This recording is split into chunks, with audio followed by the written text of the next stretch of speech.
14 of By the Book by Lori Cole and Mishell Baker. And this chapter is Into the Fire.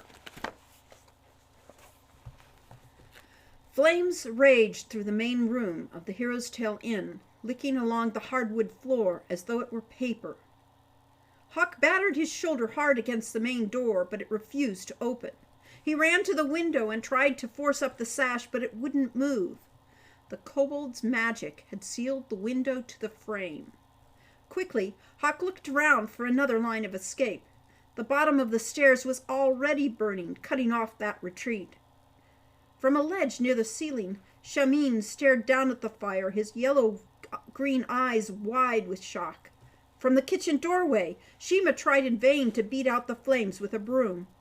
Abdullah appeared at the top of the stairs, rubbing his eyes as though the commotion had awakened him from a nap. When he saw the disaster below, his knees buckled, and he sank to the floor in a dead faint. Hawk raced towards the stairs, but was repelled instantly by a blistering heat of the flames. Just then Falcon came running from the kitchen with a cauldron of soup. He threw it on the fire, to no apparent effect. "It's burning too hot," coughed Owl, waving smoke away as he stood tensely atop the farthest dining table. "We don't have enough water." Even as Owl spoke, the flame raced past Falcon towards the open kitchen doorway. "Get back!" Falcon shouted at Shima. She gave a cry of alarm, dropped her broom, and sprang backwards as a tongue of flame licked up the side of the doorway where she had been standing. Feeling sweat break out on his brow, Hawk turned sharply to Owl. "Use your magic to open the front door," he said hoarsely. Owl looked surprised at the order, then turned to the front door and focused on it. After a moment he shook his head, his face pale and pinched. I can't," he said. "The magic holding it is stronger than mine." They'd have to break a window. Hawk grabbed one of the heavy oaken chairs and swung it hard against the glass. The wood began to splinter, but the window remained stubbornly firm. Filled with a sudden rage, Hawk bashed at the glass again, harder. Falcon grabbed another chair and began to help. Gradually, far too slowly, a fine web of cracks began to appear in the thick glass. Then, suddenly, as the flames nearest the kitchen began to shrink, as though time had done a sudden about-face, the fire retreated slowly into the fireplace, then died altogether, leaving behind smoking, blackened scars. Owl collapsed to the table as though exhausted. Everyone in the room was staring at him now. He looked up, acknowledging the attention with an odd, bemused tranquility. "Calm spell," he said weakly. "Apparently it works even on fire." "Nice work!" gasped Hawk, and with a last heave of his chair, he bashed through the glass. Placing the remains of the chair gently on the floor, he started to climb through the window. "What are you doing?" said Falcon, who had just started to relax. "That kobold isn't going to get a second chance to burn this place down," Hawk said firmly. "I'm going to kill that menace or die trying." "Wait!" cried Falcon in protest, but Hawk was already out the window.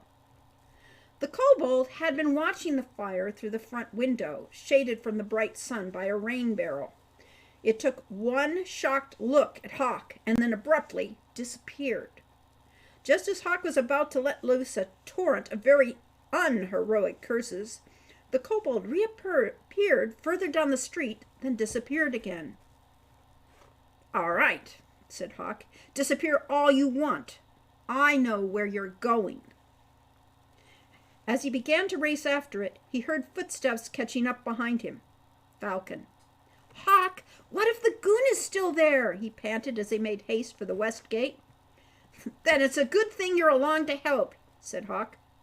"I don't even have a sword." "We've got to stop the kobold before he kills someone," said Hawk. "Worry about that for a while." Falcon lapsed into silence. Once they tossed a swift farewell wave in Sheriff Meisterson's direction and dashed out the west gate, Hawk led them directly south. Hawk was pleased to find his body cooperated with his demands for speed. He gave a silent thanks to Arana and her healing magic. As the darkness of the forest deepened, so did Hawk's sense of foreboding. The last time he had come this way, it had not ended well. He slowed, letting Falcon catch up to him, reminding himself that this time he was not alone. Falcon, as always, seemed to sense the change in his mood and stayed blessedly silent as they jogged along between the trunks of the evergreens. Here in the denser part of the forest, the ground was mostly cleared of brush, making their journey easier.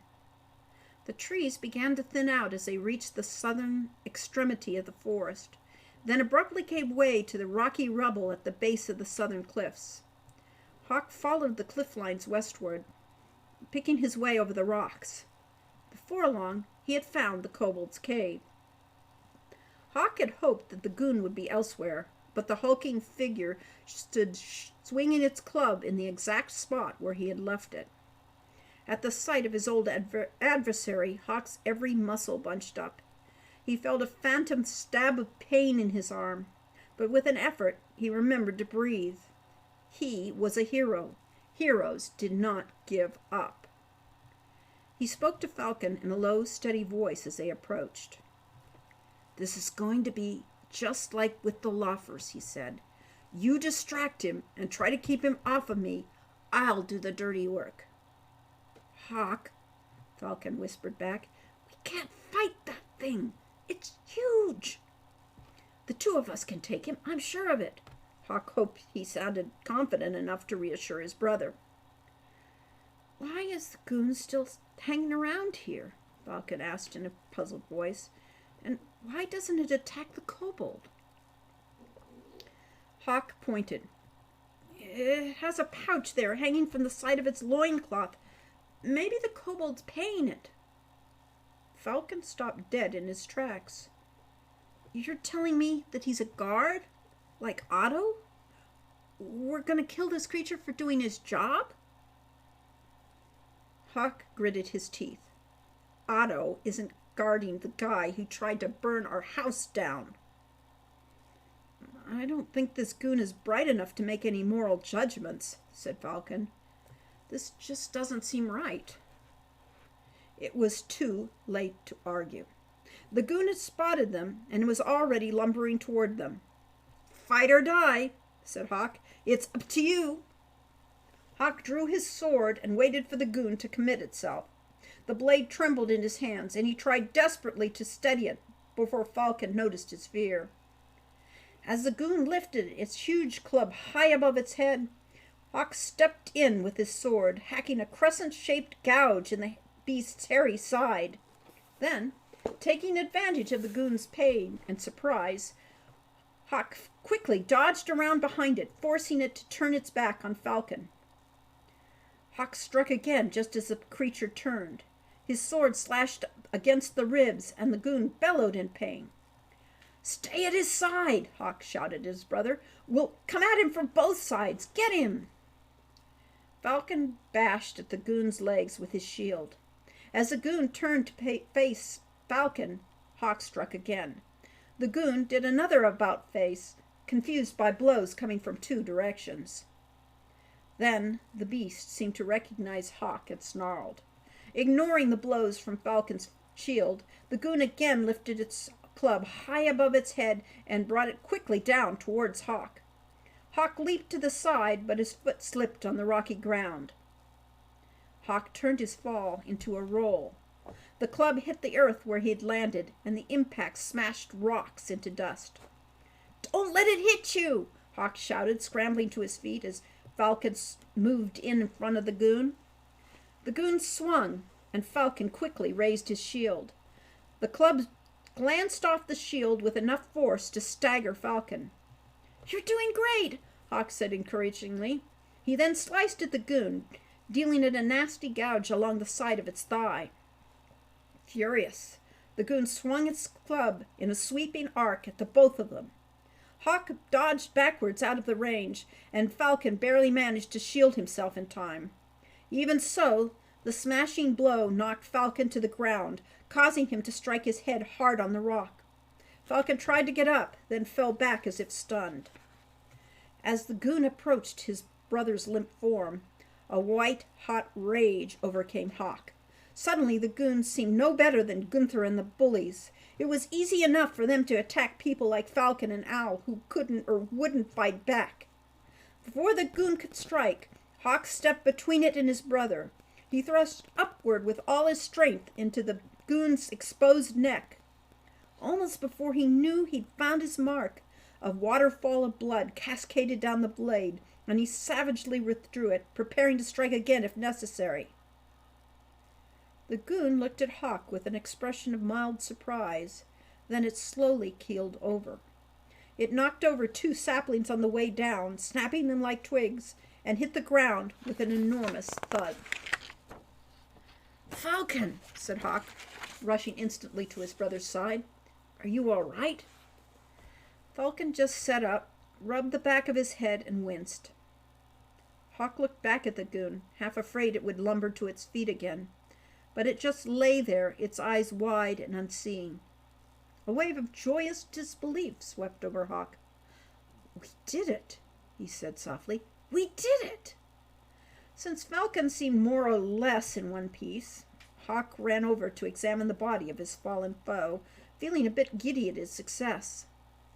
"Let's see if he's got any money on him," he said, trying to work loose the crude leather coins purse the monster carried. "Hawk," said Falcon, "you can't. That's a goon's money." Hawk snorted, freeing the purse. "What are we going to do? Give it to his next of kin? He's not going to need it where he's going." The afternoon sunlight glinted off silver as Hawk poured the contents of the bag into his hand. He counted quickly. "There's 16 mund here," he cried. "That's enough for a lesson with the Schermeister and then some." Hawk wiped the blood off the coins and put them into his own money pouch. Falcon was staring down at the huge corpse.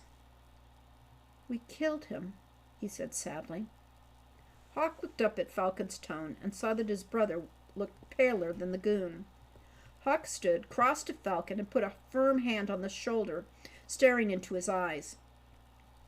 "I need you to stay with me," he said firmly. "When we get back, you can faint, throw up, whatever you want. But right now, we've got to keep care of that kobold, or he'll just burn us down for real the next time." Falcon just nodded unhappily. Hawk waited for a firm eye contact, then gave Falcon's shoulder a final encouraging squeeze and led him into the cave. It was as black as death inside.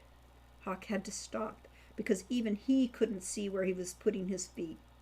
He sniffed, and his whole face contorted.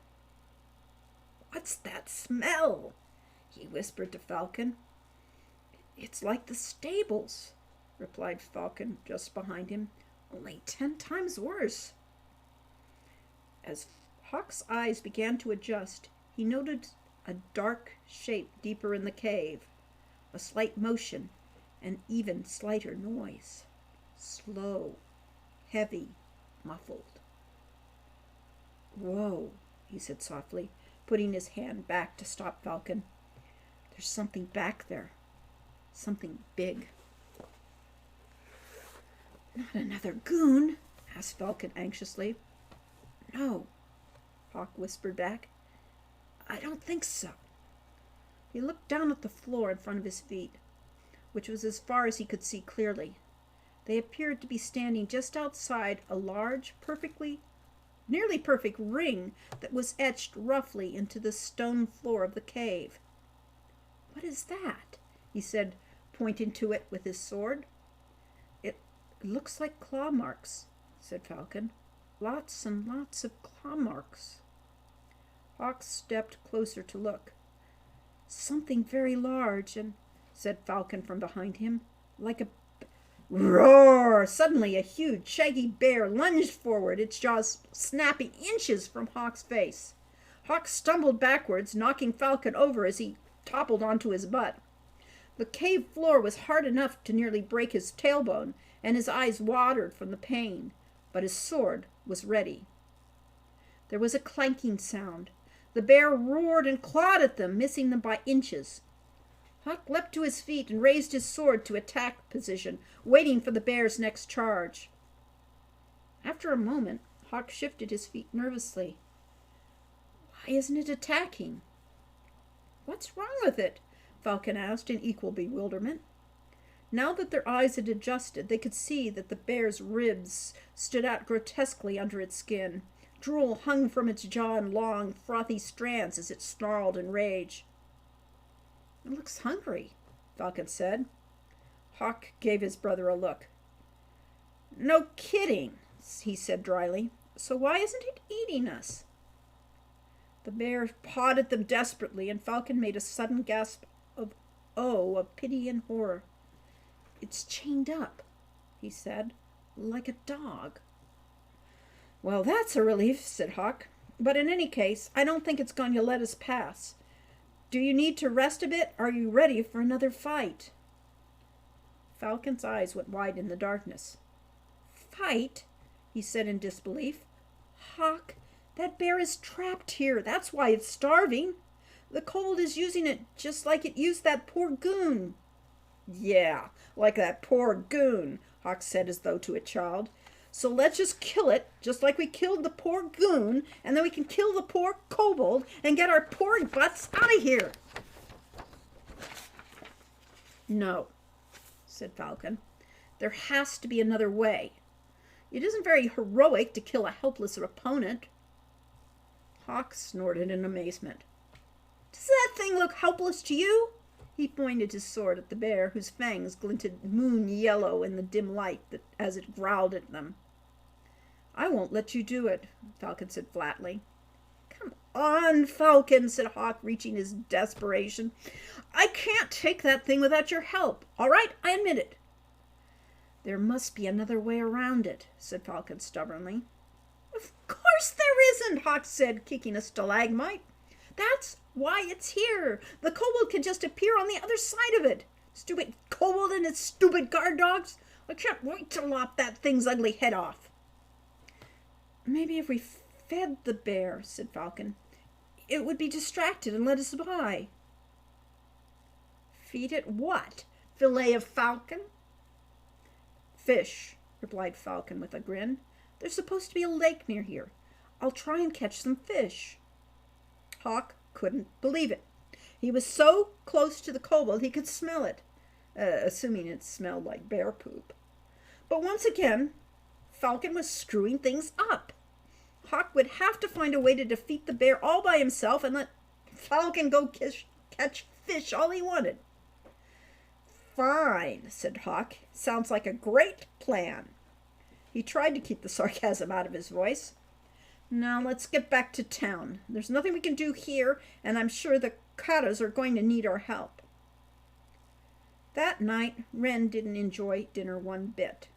It wasn't fair. She'd missed the one exciting thing that had happened the whole trip. And now everything was just a big mess. The dining room smelled like smoke so bad that they couldn't even sit in there.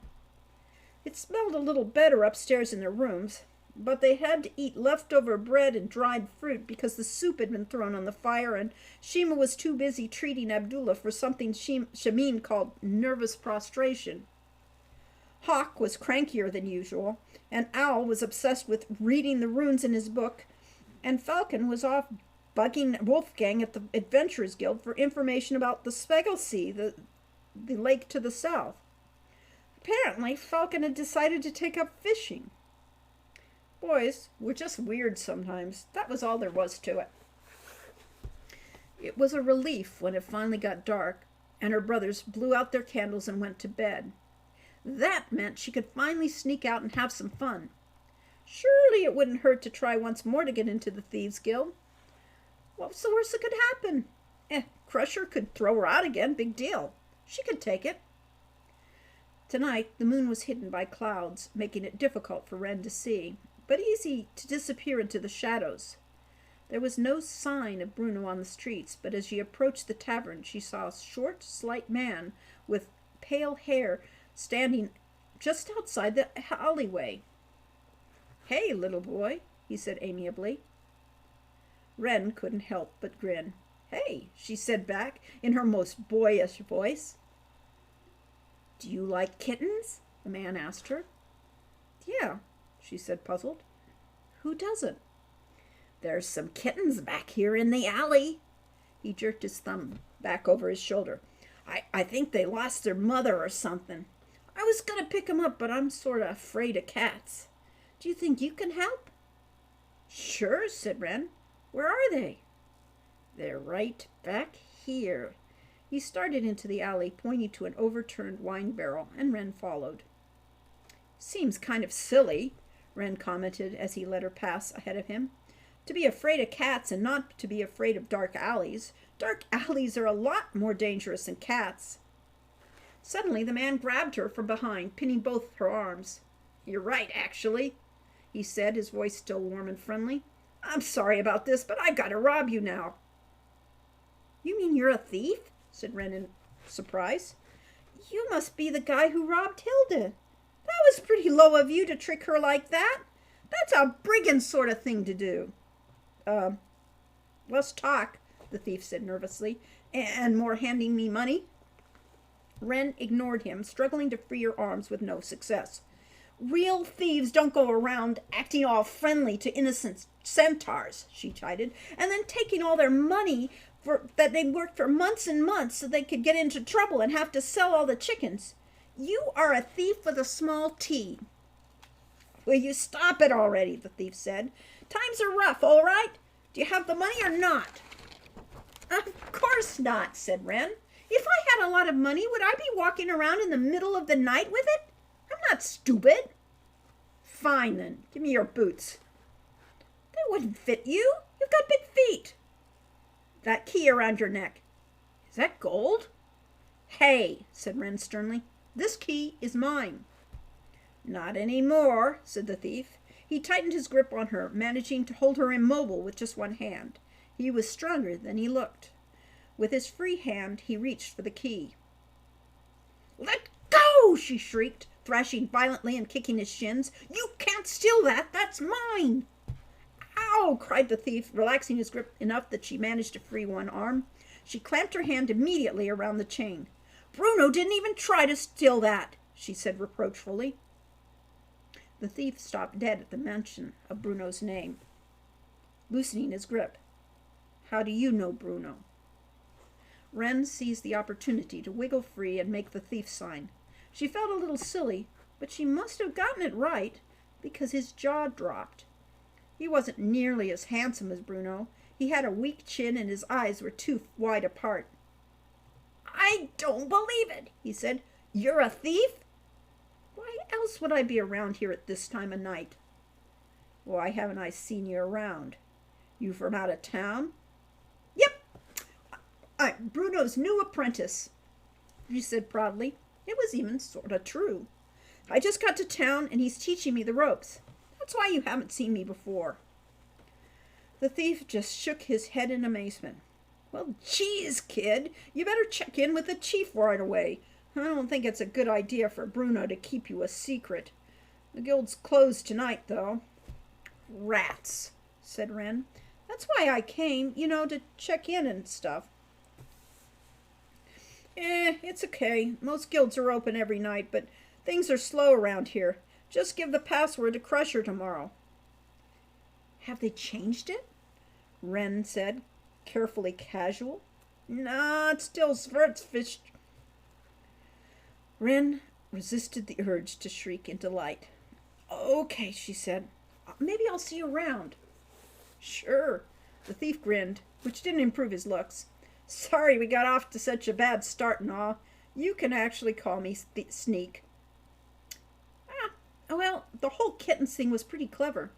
I'm Fox." "Fox, huh? Chief's gonna love that name. Just come back to the guild tomorrow after dark and, don't tell Chief about the kitten thing, okay?" "Oh, I won't. You know what's rotten about it, though? It only catches people who care about baby kittens. That doesn't seem fair somehow." Sneak just stared past her. "Jeez Louise, you sound just like the chief." "Oh, I hope so," Wren said. I want to make a good impression. See you tomorrow." Grinning from ear to ear, Wren waved, then dashed back towards the inn. In the morning there was less argument than usual about who was going to do what that day. To Hawk's surprise, Wren cheerfully volunteered to help Shamin and Shima with the ongoing repairs to the inn, and Al was content to stay at home practicing his calm spell. He would need it, he said, if he intended to find the Archmage Erasmus. In some ways it was strange for Hawk to think of his brother studying magic. Hawk was only 14 after all. How to be a Hero had an entire chapter on various types of magic users, but all of the pictures were either of wizened old men or exotic fairy folk. Then again, magic users were described on page 31 as moody, reclusive, and scornful of others. Al would fit right in. Falcon's original idea of catching fish had fallen through because, according to Wolfgang, there hadn't been fish in Spieglesea for over a decade. After mulling it over a bit, Falcon finally asked him to stop by the local healers. While Falcon was picking up some healing salves, he could ask her what to feed a starving bear if he wanted to. Not that Hawk cared. Meanwhile, Hawk made his way up to the hill to the castle and exchanged a friendly greeting with Carl. The gatekeeper, so stiff and cheerless at first, had actually begun to warm to Hawk a bit. Today he was even greeted him by name. Falcon's name, unfortunately, but it was a start. Once outside the castle grounds, Hawk headed straight for the guards' barracks and beat on the door until his knuckles ached. After 15 minutes of this, there was still no answer. "This is ridiculous!" he shouted. "I have money. Why don't you at least give me a try? What does it even matter to you?" A profound, sullen silence greeted him from behind the door. "So what if I'm only a peasant? I have a right to defend myself, don't I? Give me one more chance." At last the Shearmeister emerged from the barracks, looking irritable. "You don't know when to give up, do you, boy?" he sniffed. "Certainly not after one lesson," said Hawk, reaching to his belt pouch to pull out 10 mond. "Please, sir, give me another chance. My family has been threatened by a kobold, and unless I learn to fight better, I'm never even going to get inside its cave." "Threatened by a kobold? Bah! There are no kobolds here. Even the servants no longer set out food for them." "Why not?" said Hawk, a little unsettled. "In Alpendorf it was considered bad luck to neglect a kobold." "The baronet gave orders years ago that this was a waste of good food. There are no kobolds in this valley." Hawk started to protest, then realized it was pointless. "All the same," he said, holding out his coins, "I'd like a lesson." "Very well," said the Shearmeister, taking the preferred silver. "Perhaps you still need to learn the lesson about fools and money." The Shearmeister stepped back into the barracks for a moment, and then returned and handed Hawk a waster. "Today," he said, "I intend to test if you have even the faintest ability to remember what you've been told. Pay attention. One mistake, and the lesson is over." "Yes, sir." The Shearmeister held his waster in the vom Tag position, then brought it down in a simple diagonal slice, stepping towards Hawk with his right foot. "Wraith strike, the most basic of attacks," he said crisply. "A child's play hath the strike of wrath. It's an inane rhyme, but memorize it." "Yes, sir." Hawk imitated the motion with his own waster, stepping forward. The Shearmeister was right. It was the same instinctive strike he'd used since the first time he'd even picked up a stick to scare a wolf away from the sheep in Alpendorf. The Shearmeister nodded with a slight scowl. He turned to vom Tag, then stepped onward with his right foot, keeping a safe distance from Hawk. Meanwhile, he crossed his right wrist over his left, slicing slowly down towards Hawk's hand with the very tip of his sword. "Crooked strike," he barked. "Cross your wrists to reach his fists." Hawk tried to mirror the older man's movements, feeling clumsy and stupid. The Shearmeister, looking less than pleased with Hawk's form, returned to Vom Tog. Then he stepped close to Hawk's left side and led with the sword hilt, bringing it across. The sword point followed behind to gaze Hawk's face. "Cross strike," he said. "Hilt crosswise, the face to graze." Hawk imitated as best he could. The Shearmeister began again, leading once more with his hilt. This time, however, he brought it up high and to the left, so his sword point ended up aiming towards Hawk's right shoulder. "Squint strike," he said. Sure enough, from his ending position, he was in profile, forced to squint at Hawk rather evilly from one eye. "Squint and peer, the shoulder to spear." Hawk mimicked the Shearmeister's strike, and also his facial expression. The weapon master did not seem amused. "And last but not least, the parting strike." As with the crooked strike, the Shearmeister stepped more out than forward, keeping a safe distance, but this time lifted the sword high. He extended his arm straight and fully forward towards Hawk's head. "Part your foe from above to below." Hawk imitated the parting strike easily. "This is all good," he said, "but the next thing I have to fight is a bear, and bear don't fight like people." The Shearmeister seemed to ignore Hawk's words. "These are the 5 master strikes as taught to me by the great Dietrich Duckelheiter himself. There's more for you to learn, but if you cannot master these, there is no hope for you." "I will do my best," Hawk said solemnly. "We shall see," the Shearmeister said with obvious doubt. "Strike my hands." With that, he slowly began to bring his wooden sword towards Hawk in the diagonal wrath strike. "Cross your wrists to reach his fists." Hawk stepped outward, keeping his distance, and brought his waster around in a clumsy, crooked strike. The tip of his weapon touched the Shearmeister's hands. Pleased, Hawk looked up at his teacher for some sign of approval. The Shearmeister only frowned and barked another order. "Strike my face," said the Shearmeister, returning to the Vom Tog and coming forward with a slow parting strike. Just in time, Hawk remembered. "Hilt crosswise, the face to graze." He brought his sword hilt forward to catch the Shearmeister's wooden blade, and to his delight, the tip of his own waster grazed the edge of the teacher's face. "Shoulder!" the Shearmeister cried, bringing his sword towards Hawk in another slow wraith strike. Hawk's mind went blank. He matched the Shearmeister's wraith strike with another wraith strike, and ended up with a sword pointed in his forehead for his trouble. "Ow!" "How soon you forget the squint strike," said the Shearmeister. "Because you are strong, you think you will be a great swordsman. But a swordsman must be clever as well, and that, obviously, you are not." With that, the Shearmeister stalked away and locked himself in the barracks. Hawk swore and threw his waster so hard against the cobblestones that its pummel splintered. Another 10 mon gone, and nothing to show for it but a list of stupid rhymes to memorize. How is he ever going to get past that god-forsaken bear? Not with a sword, he had to admit. And that was chapter 13.